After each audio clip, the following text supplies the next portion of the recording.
Picture this. You're in the middle of a conversation in English. Everything is flowing beautifully, and then suddenly, your brain just stops. The word you wanted has completely vanished. You can almost feel it somewhere in your head, but it just won't come out. And what happens? You say for about 10 seconds. The other person starts to look slightly uncomfortable, and the whole conversation grinds to a halt. Sound familiar? Well, here's the secret. Native British speakers forget words all the time. The difference is we don't say we have a whole set of phrases that we slip in instead. Today I'm giving you 10 of my favorites, and once you know them, you'll never sound stuck again. And hang around for the last ones, which will help you if you ever need to just abandon ship. Let's get straight into it. Number 1. It's on the tip of my tongue. Let's start with the absolute classic, it's on the tip of my tongue. This is the phrase you reach for when the word is right there, you can almost taste it, but you just can't quite get it out. It's a beautiful way of telling the other person, please be patient with me. I do actually know the word. My brain just needs a few more seconds to find it. It stops the listener from politely changing the subject, and it gives them permission to jump in and help if they think they know what you're going for. This one is so incredibly useful. For example, you might say, oh, that actor, the one who was in that film with the dog, it's on the tip of my tongue. The other person now knows to wait, or maybe even chime in with a suggestion. It's natural, it's friendly, and it's so much better than going silent. Number 2, I've gone completely blank. Now, this one is for the slightly more dramatic moments when the word hasn't just disappeared, your entire thought has vanished. I've gone completely blank is a way of admitting that your brain has just stopped working for a second. It's a very modern, very honest phrase, and we use it constantly in everyday English, especially in high-pressure situations like job interviews or presentations. It tells the listener you're not being rude or distracted, you're just having a small mental glitch. For example, sorry, what was I about to say? I've just gone completely blank. This is a clean way of pausing the conversation without making it awkward. And here's the lovely thing about it. When you admit you've gone blank, people are almost always patient with you. We've all been there, and we all know how horrible it feels. So don't be afraid to use this one. It actually makes you sound more relatable, not less competent. Number 3, how can I best describe it? Now we move into what I call the longer time buyers, the slightly grander phrases that give you a bit more breathing room. The first one is, how can I best describe it? This is the phrase you use when you're searching for a very specific or sophisticated word. By saying it out loud, you're not admitting that you've forgotten anything. You're actually framing yourself as someone who's carefully choosing the most precise way to express an idea. It makes you sound thoughtful and articulate rather than stuck. And while you're saying it, Your brain is quietly working in the background, hunting for the right word. For example, the atmosphere in the room was, how can I best describe it? Tense. See how that works? The pause sounds completely intentional. You haven't lost the word, you're choosing it. It's a beautiful little trick. I use this phrase all the time, especially when I'm trying to describe something complicated, like a feeling or an experience. And I have to say, it works perfectly for English speaking exams when you need an extra moment to think. Number 4. It's a bit hard to explain, actually. Here's another time buyer, and this one is what I call a shield. If you're worried that your grammar is about to wobble or that you can't quite explain something the way you want to, you reach for, it's a bit hard to explain actually.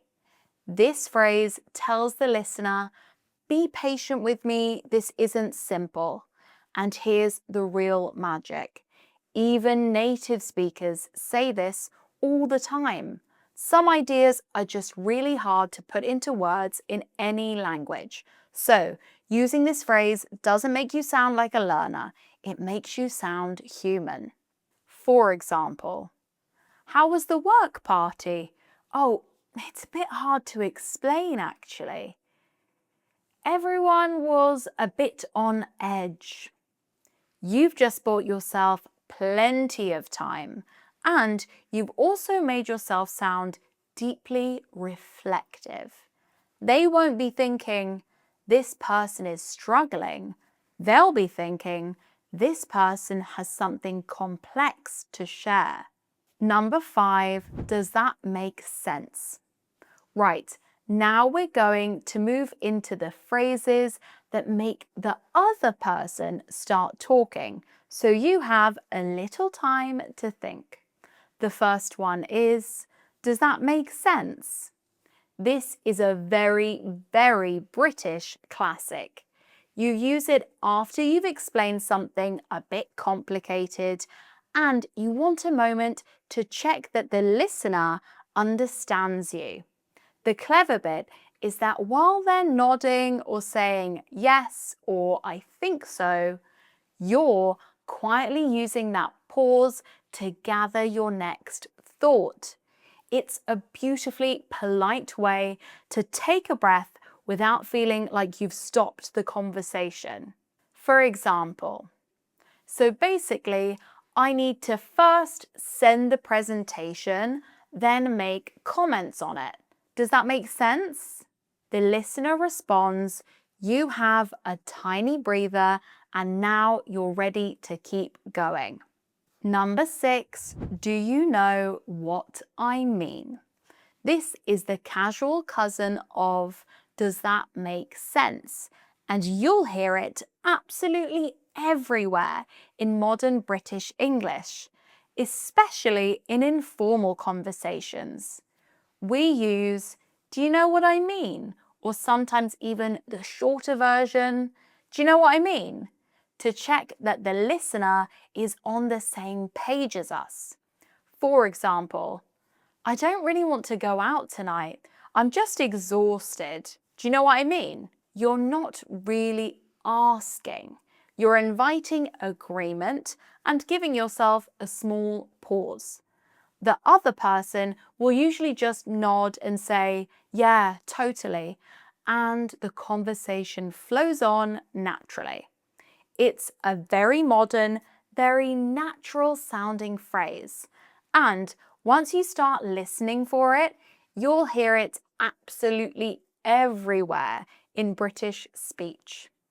Number 7, sort of and kind of. These two are interchangeable and they are everywhere in spoken British English. We use sort of and kind of when we're not 100% sure about something, or when we want to soften a description so it doesn't sound too strong or too definite. They give you breathing room in the middle of a sentence, and they signal that what you're about to say is an approximation rather than a fixed fact. We Brits really do not like being too absolute. So these little phrases let us hedge while we figure out exactly what we want to say. For example, it was sort of a romantic comedy, but with a strange ending. Or, I'm kind of into yoga, but I don't go as often as I'd like.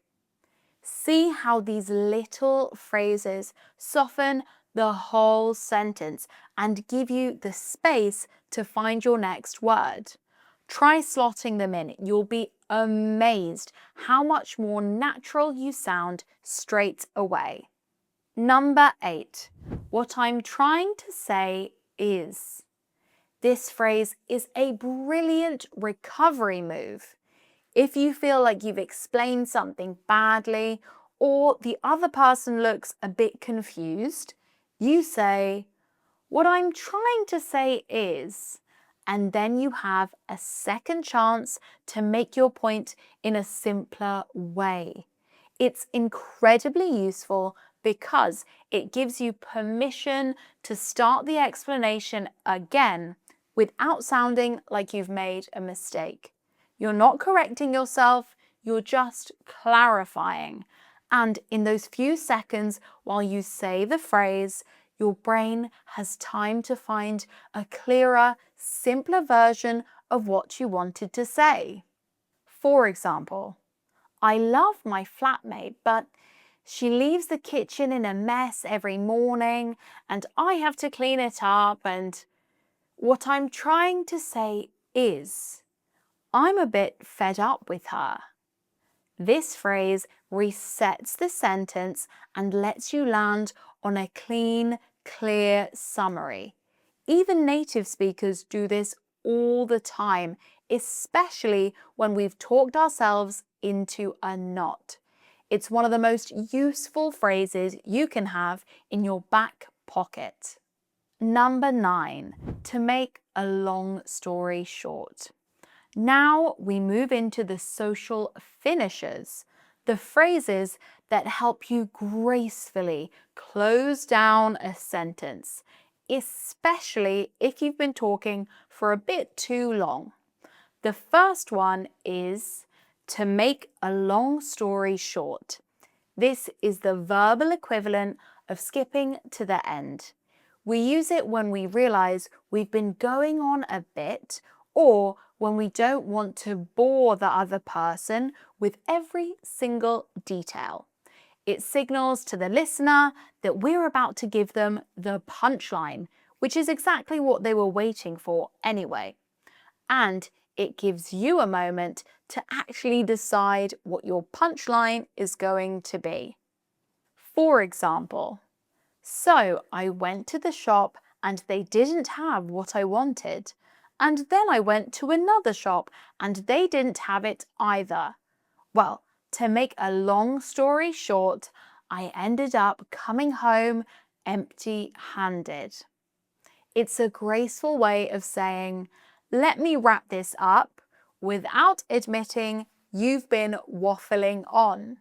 Use it confidently and people will actually thank you for getting to the point. Number 10. Anyway, you get the gist. And finally, one of my favourite phrases in the entire British language. A gist is a general idea of something, the rough overall meaning. So, when you say, you get the gist, you're basically telling the listener, look, I'm not going to give you every detail, but you understand the main point, right? It's the perfect phrase for when you've run out of words, when you can't quite find the right one, or when you just want to step out of a sentence that isn't going anywhere. It's casual and warm, and it gives you a really elegant way to escape a tricky situation. For example, those are some of the pros and cons.